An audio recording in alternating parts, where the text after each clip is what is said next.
Hello and আসসালামু আলাইকুম everyone. কী অবস্থা সবার? আসলে আমি অনেক দিন পরে একটি ভিডিও নিয়ে আপনাদের মাঝে আজকে চলে এসেছি। সো এটা হবে আমার ডেইলি লাইফ ব্লগের ছোট্ট একটি অংশ। তো যাই হোক, তো আজকে আমি কোথায় গেলাম, হঠাৎ প্ল্যানে কোথা থেকে কোথায় চলে গেলাম সেই নিয়ে থাকছে আজকে পুরো ভিডিওটি। আসলে আমি আজকে একটি ড্রেস ক্রিয়েট করার জন্য বের হয়েছিলাম। সো কিভাবে আমি এগুলো পারচেস করব তাই আপনাদের সাথে দেখাবো।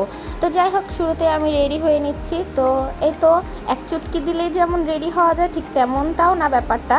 আর এই যে এখানে ছিল জামার কাপড়গুলো, তো আমি ভাবছিলাম যে এগুলোকে আমি সুন্দর করে লেস দিয়ে ডিজাইন করে বানাবো। তো এর জন্য আমি বাইরে যাচ্ছিলাম। তো এই যে এখানে দেখুন রাস্তাঘাটের কি অবস্থা।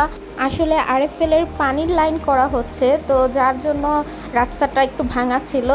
তো যাই হোক, আজকে ভাবলাম যে ভাবিকে সাথে নিয়ে বের হব। তো এই তো বের হয়ে গিয়েছি আমরা। তো প্রথমে আমরা চিন্তা করলাম যে আমরা রিক্সা নিয়ে যাব। তো তখন দেখলাম যে ওয়েদারটা এতটা সুন্দর ছিল, মানে বেশ ঠান্ডা ঠান্ডা ছিল, আর কোনো রোদ ছিল না। তো ভাবলাম যে আচ্ছা ঠিক আছে, হেঁটেই রওনা দিই। তো প্রথমেই আমি বলে নিচ্ছি যে আমাদের বাসা থেকে মার্কেটটা কিন্তু ওয়াকিং ডিস্টেন্স, তো এর জন্যই হেঁটেই যাচ্ছিলাম। তো যাই হোক, এখন যেতে যেতে হঠাৎ করে চোখে দেখলাম কিছু দোকান অফ। অফ বলতে কিসের জন্য? আজকে কি কোনো দিবস? কি হলো হঠাৎ করে? কিন্তু তখনই আমার মনে পড়লো যে আজকে শনিবার, আর শনিবার এই জায়গাটায় সাপ্তাহিক বন্ধ। সব কিছুই যখন অফ তখন আর কি করার। তো ভাবলাম যে আচ্ছা ঠিক আছে, একটা কাজ করি, রিক্সা নিয়ে কোথাও থেকে ঘুরে আসি, মানে আশেপাশে থেকেই ঘুরে আসব, খুব একটা সময় নিয়ে দূরে কোথাও যাব না। আর হাতে একটু কাজ ছিল, কিন্তু কাজগুলো আসলে কিছুই হলো না। একটু অন্য কোনো কিছু কেনার জন্য যে আমি ট্রাই করব সেটাও সম্ভব ছিল না, কজ মার্কেটটাই সম্পূর্ণ বন্ধ ছিল। তো যাই হোক, এবার আর কি করার, রিক্সা নিয়ে নিলাম। কারণ বিকালটা এত সুন্দর দেখাচ্ছিল। আমি জানি না, আমি আসলে গরমের জন্য কোথাও তেমন বের হই না প্রয়োজন ছাড়া, কিন্তু আজকে বেশ ভালো লাগছিল। এই যে বললাম না যে রোদ নেই, রোদ না থাকলে কিন্তু ব্যাপারটা অন্যরকম ভালো লাগে, একদম মানে বিকালটাকে এনজয় করা যায়।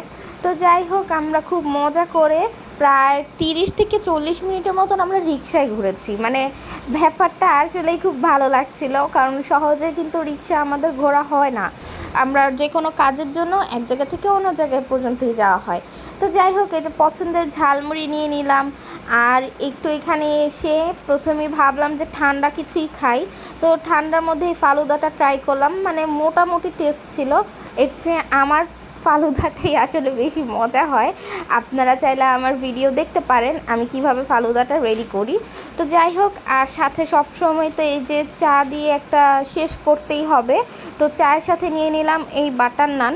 বাটার নান আর চায়ের কম্বিনেশনটা কিন্তু একেবারেই জোস, মানে জোস বলবো না কিসের জন্য, আমার কাছে কিন্তু এই কম্বিনেশনটা অনেক ভালো লাগে, আমার খুবই প্রিয়। তো যাই হোক, এভাবে করে আজকে আমি ব্লগটা শেষ করছি। তো ইনশাআল্লাহ আমি নেক্সট দিন যখন লেস কিনতে যাব আপনাদের সাথে কিন্তু শেয়ার করব, আর কিভাবে আমি আমার ড্রেসগুলোকে ডিজাইন করে রেডি করেছি তাও আপনাদের সাথে শেয়ার করব। সো ব্লগগুলোর জন্য কিন্তু অপেক্ষা করতে হবে। আজকে আমার ভিডিওটা এ পর্যন্তই। সবাই ভালো থাকবেন, আমার পেজটিকে ফলো করবেন। আল্লাহ হাফিজ।